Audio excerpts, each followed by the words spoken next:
La Société canadienne du cancer soutient certaines des recherches sur le cancer les plus novatrices au monde. Grâce aux dons recueillis, la Société canadienne du cancer investit chaque année près de 50 millions de dollars dans des projets de recherche de pointe qui portent sur des moyens de prévenir, de diagnostiquer, de traiter et même de guérir plusieurs types de cancers. Le choix de ces projets est un processus long et rigoureux. Les projets sont d'abord évalués par des experts de la recherche sur le cancer.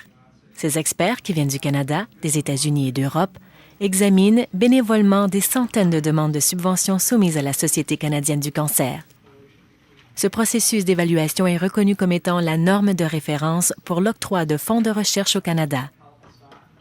Les chercheurs qui souhaitent obtenir une subvention de la Société canadienne du cancer doivent donc se préparer de façon très minutieuse. Ce processus les tient en haleine. Rien n'est acquis, alors même pour ceux qui ont une bonne feuille de route, l'exigence, c'est de constamment innover, proposer de nouvelles avenues et s'adapter à l'évolution des techniques et des idées dans le domaine de la recherche sur le cancer. De nombreux chercheurs qui ont reçu une subvention mettent leur temps et leurs compétences au service des autres pour évaluer les demandes. Des gens ont pris le temps d'étudier ma demande et je crois qu'il faut tous faire sa part pour que le système d'examen par les pairs continue de bien fonctionner.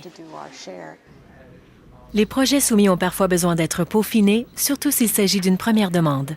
Si tel est le cas, le comité d'experts fait des critiques constructives aux chercheurs concernés. Les chercheurs reçoivent un résumé global de l'évaluation. Les experts leur indiquent quels sont les points forts et les points faibles de leur projet et quelles seraient les améliorations possibles. Si la demande est rejetée, les experts leur expliquent comment accroître leurs chances d'obtenir une subvention au prochain concours. Ce processus est enrichissant tant pour les chercheurs que pour les experts. Personnellement, je trouve que les jeunes chercheurs apportent de la fraîcheur, de l'enthousiasme et de la passion. Ils me font parfois connaître de nouvelles techniques que je n'ai pas vraiment eu le temps d'étudier à fond. J'apprends énormément. Cette expérience d'apprentissage traverse bien des frontières. Ce qui se passe ici au Canada influence ce que moi je fais aux États-Unis et en Europe. Nous visons tous le même objectif et nous devons voir ce que font les autres. C'est d'une importance capitale. Les experts de la recherche sur le cancer ne sont pas seuls. Chaque comité d'examen compte aussi 2 représentants de la collectivité, des bénévoles comme Judy Needham, qui a survécu à un cancer. Premièrement, nous pouvons jeter un regard neuf de l'extérieur sur bien des travaux détaillés.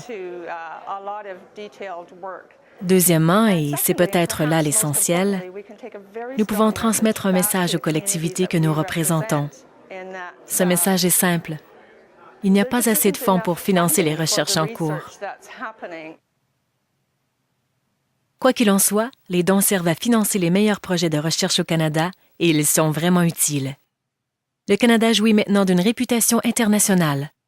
Des études montrent que les chercheurs canadiens produisent plus de bons résultats que ceux de n'importe où ailleurs. Imaginez ce qu'ils pourraient faire de plus avec plus de ressources disponibles.